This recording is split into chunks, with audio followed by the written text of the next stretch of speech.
اعوذ باللہ من الشیطان الرجیم بسم اللہ الرحمن الرحیم۔ سب ناظرین کو علم اسلام چینل میں خوش آمدید اور خلوص بھرا سلام۔ میرے پیارے عزیز دوستو، ان ویڈیوز کی تیاری اور ایڈیٹنگ میں انتہائی احتیاط کی جاتی ہے، پھر بھی انسان ہونے کے ناطے کسی آیت کا ترجمہ یا کسی حدیث کا ترجمہ غلط ہو جائے تو میں اللہ تعالیٰ سے معافی کا طلبگار ہوں۔ ناظرین سے گزارش ہے کہ اگر کوئی غلطی سامنے آئے تو کمنٹس میں مطلع فرمائیں۔ ناظرین، کیا آپ کبھی ایسے لمحے سے گزرے ہیں جب ارد گرد لوگ موجود ہونے کے باوجود آپ خود کو تنہا محسوس کرتے ہیں، دل بھاری ہو، ذہن بوجھل لگے اور سکون کہیں کھو گیا ہو؟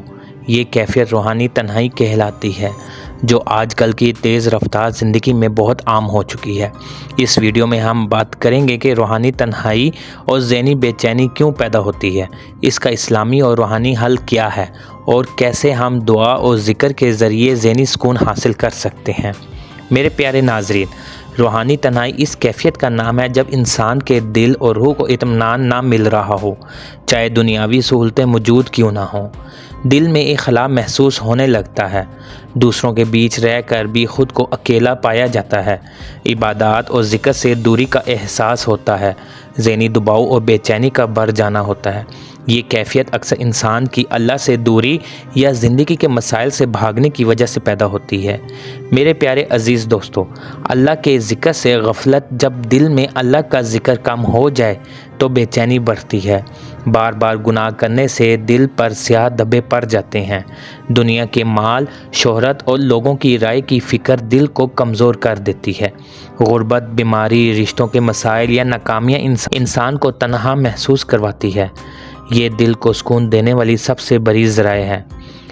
میرے پیارے عزیز دوستو، نماز اور قرآن سے دوری یہ دل کو سکون دینے والے سب سے بڑے ذرائع ہیں۔ قرآن میں اللہ تعالیٰ نے فرمایا، یقیناً اللہ کے ذکر سے دلوں کو سکون ملتا ہے۔ اس آیت سے واضح ہے کہ اصل سکون نہ دولت سے ملتا ہے، نہ کسی انسان سے، بلکہ صرف اور صرف اللہ کے ذکر سے ملتا ہے۔ روحانی تنہائی کا مقابلہ کرنے کے بھی بہت سے طریقے ہیں۔ روزانہ نماز باقاعدگی سے پڑھیں، کیونکہ نماز سکون کا سب سے بڑا ذریعہ ہے۔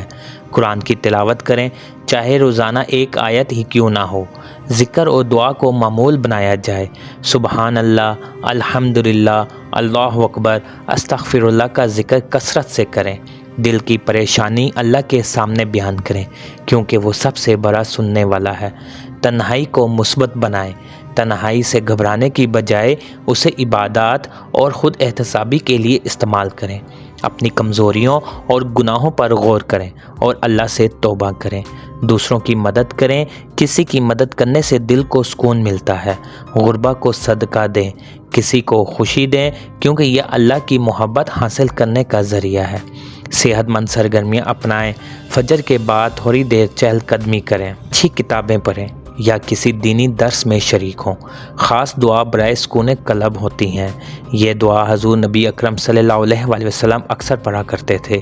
اے اللہ، میرے دل میں نور پیدا فرما، میری سماعت اور بصارت میں نور پیدا فرما۔ یہ دعا دل کی تاریکی کو دور کرتی ہے اور انسان کو اللہ کی طرف متوجہ کرتی ہے۔ ناظرین، روحانی تنہائی اور ذہنی بے چینی دنیا کے ہر انسان کو کبھی نہ کبھی گھیر لیتی ہے، لیکن اس کا مستقل حل صرف اللہ کے ذکر، نماز، قرآن اور دعا میں ہے۔ یاد رکھیں، جب انسان اللہ سے جڑتا ہے تو دل سے اندھیرا ختم ہو جاتا ہے اور سکون کا نور بھر جاتا ہے۔